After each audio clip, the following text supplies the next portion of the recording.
Bing bong. Welcome back to episode 3 of Garden City with your host, Caroline, and myself. Hello. So in this episode, we're going to be answering 2 questions. The first is, what does our world need? And then second, does it make the world a more garden-like place? So I'm going to start us off firstly by saying one of the things I think our world needs is people who will step up and take risks. I agree. I think a lot of, especially our generation, so like 20-year-olds, like to be straight, we live in a world of comfort. And most of those people stay in that comfort. They don't want to go out of that comfort zone because, like, why would you? But yeah, I think our I'll bounce off of you. Yeah. I think we actually were talking about this in my entrepreneurship capstone this week, 461, about how our generation especially is spoon-fed. We've just been like holding our parents' hands or just anyone's hands that we can grasp just through scraping by and making it through. And I think too, I don't want to perseverate on this too much, but COVID made it that much more difficult because we just kept reinforcing that idea of trying to scrape by and just doing what you need to do to get things done. And in the same way too, it's just like there's so much time wasted on social media and all these like different parts that make up our, I don't know, social society essentially, where we're kind of forgetting to reflect on what we're good at and what makes us talented and what makes us unique and what we have to offer the world. And instead, we're looking at these influencers or these famous people who are putting out a version of themselves that we think we should be trying to make ourselves like. And it's the opposite. We're ignoring God's calling and vocations for ourselves in so many ways. So I think to start, it's just trying to figure out how to make more people step back and see like that they have their own gifts and talents to offer the world. And we're just not in a space where like anyone does that. And no one likes to be uncomfortable, kind of like you were saying, Ethan. And people are just bad at, I don't know, shooting for what might be the unsafe option. And the problem is when you have like all these people who don't want to take risk or explore, then you end up with a bunch of people who aren't doing what they were made to do, which is our calling. And as a result, 1, our world isn't becoming a more garden-like place, and 2, all these people are unhappy because they're just doing mediocre jobs that just so they could live paycheck to paycheck. And I'm not saying like for some people you have to do that to survive.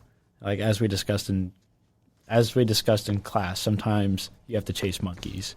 I love that quote. Yeah, meaning you have to do jobs that you don't necessarily want to do, but you just have to do them like to get by. But I'm not saying that.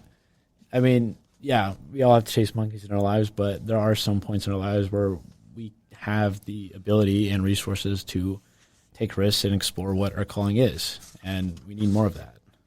I agree. And also to go off of that too, I think talking about some of those jobs that maybe aren't as exciting or, you know, don't have the best connotation behind it, you know, that doesn't mean that it's not God's work or it's not your calling. Like some people are supposed to start there or have that job, and we need some of those jobs for like our world to keep functioning, our society to keep going in a direction of improvement. So there's nothing wrong with any of that. And I think too, at this point, I mean, our world, no one wants to work anyway. No one wants to do any of the jobs because we're ignoring the purpose in those, and we're not thinking about the ways that we're still helping people and putting the best foot forward, I guess, and making the world a more garden-like place. I mean, if you look at the saints, for example, most of them are very humble, and they didn't have like these like huge glamorous jobs. Like Mother Teresa is a great example.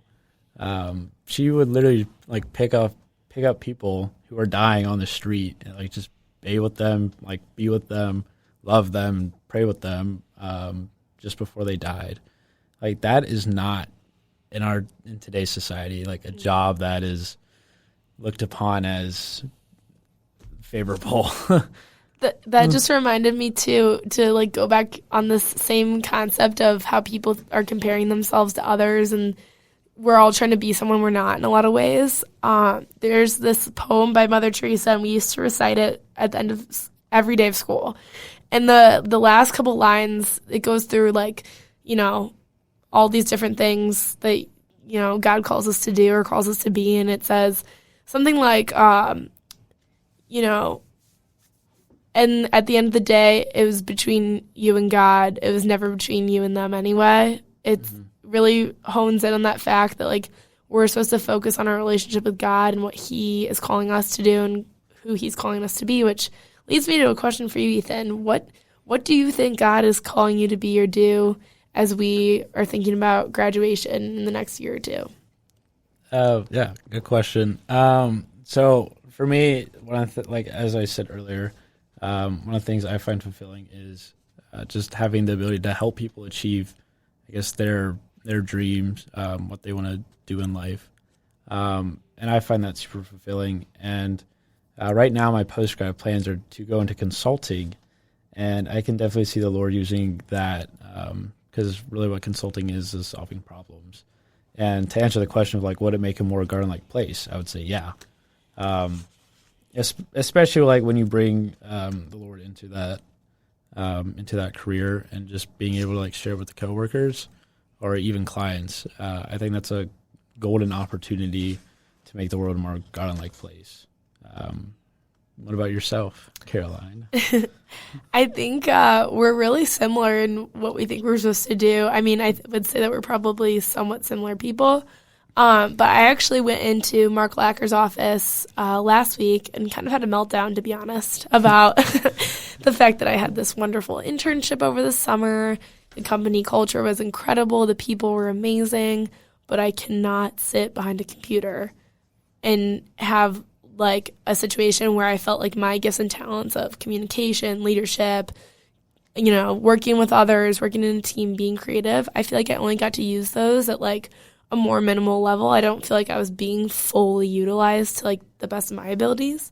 So I think that we talked for a couple hours, to be honest, about, you know, what I love, kind of what we've been talking about before this, to be honest. And same thing, we landed on, well, what about consultancy? Why not? Like, why is that not appealing, or why have you not thought of that before? And my answer was kind of funny because I explained how it fits exactly what I think I'm meant to do in helping others, being creative, thinking outside the box, you know, talking in front of others. Presentations are my thing. I love to get up in front of people. Yeah, you do. I love to talk. Shocker. That's why these episodes are so long. But I love the thrill of being able to share like an experience I've had, or like something that I've come to learn with others who may not have gotten the chance yet to hear the same thing. So just being able to utilize that. And I think long term, I don't know, I hope that I can continue to grow and continue to be a leader. And I think that's what God's calling me to do, is in sharing that with other people and like helping other people.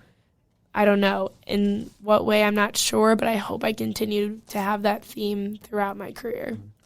Yeah, and I'll tell the audience just really quick before we wrap up with the quote. But another career I was considering was financial advising, and basically the same philosophy behind why I want to do consulting is because with financial advising, you can help basically other people set up their financial lives for basically the like rest of their life. And like I would argue like a majority of people don't know what they're doing when it comes to their personal finance. Very true. I'm not sure I know what I'm doing, but having that ability to help those people like achieve their own financial goals, like as basically a servant leader, is something that I find super fulfilling as well.